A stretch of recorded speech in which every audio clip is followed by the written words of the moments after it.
get to see Argentina and Brazil play, but we are fortunate enough to see Messi break another record this game. Hello everyone, Mr. Yi here, and today we're going to take a look at Argentina's 3-0 win over Bolivia in the South American World Cup qualifiers.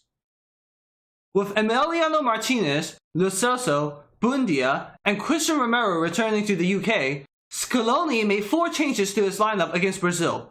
Musso is given his second cap for his country. The more attack-oriented Molina is preferred over Gonzalo Montiel. Pezzella returns on the right to partner with Nicolas Otamendi.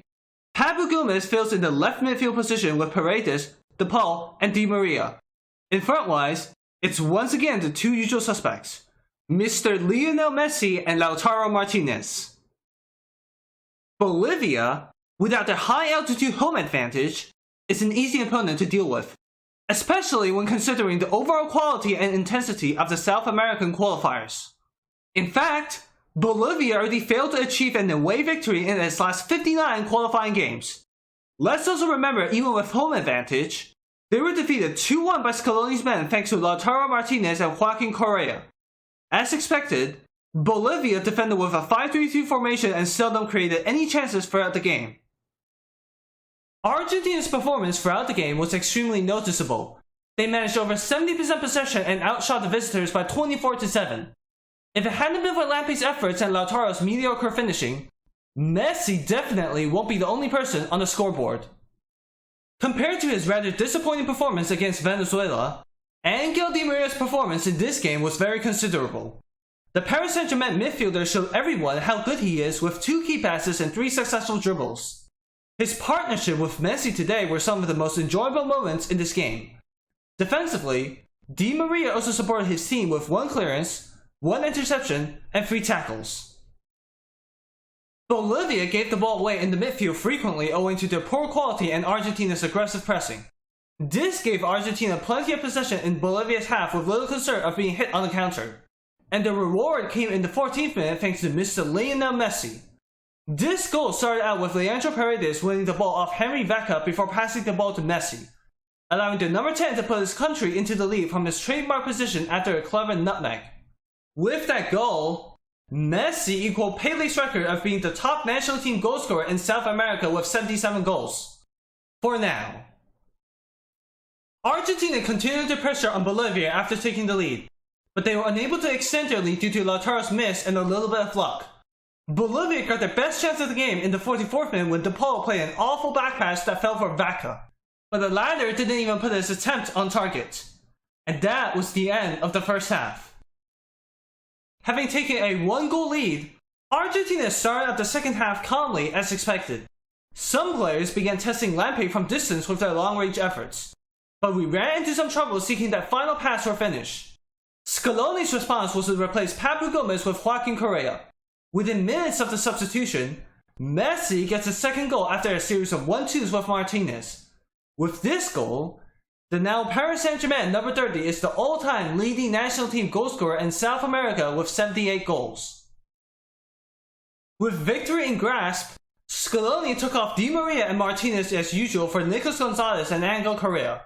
With Messi's presence and the adoption of the 4-4-2 system, the white midfielders and Lautaro Martinez are required to defend constantly to maintain Argentina's overall structure. With Di Maria being 33 years old of age and Lautaro's aggressive playstyle, it is very necessary to take them off around the hour mark to sustain our pressure onto our opponents. In the 89th minute, Messi scored his 7th hat-trick for his country when Lampe failed to push Paredes' effort to a safe distance, and Argentina got the expected 3 points to maintain 2nd place in the qualifying campaign. The headline of the match no doubt belongs to Mr. Lionel Messi. He broke another record with 79 goals for his country. It's just so great to see Messi enjoy himself so much with the national team since the Alejandro Sabella era. To a certain extent, this Argentinian team do remind me of the team that made it to the World Cup final in 2014. But unlike Sabella's squad, Scaloni has significantly more options available to him in the midfield. A major problem for the 2014 squad was the lack of creative midfield players. Other than Di Maria, there isn't a second person in the midfield that can relieve Messi's pressure significantly. Scaloni, however, can count on the likes of Lo Celso, De Paul, Paredes, and a Di Maria that is still threatening for a 60-minute period. More importantly, Their victory in the Copa America gave everyone a big morale boost. Everyone now has the courage and confidence to impact the game themselves instead of being over-reliant on Messi. If there's two areas I wish to see improvement on, it's our striker and center-back positions. Lautaro today missed a golden opportunity in the first half to give us a 2-0 lead.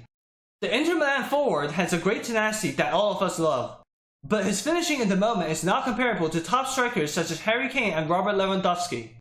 When we look at Inter Milan, we can see Lautaro is usually operated with a striker like Lukaku and Dzeko, players who are capable at drawing the center-backs away from him. But in Argentina, his striking partner is Messi.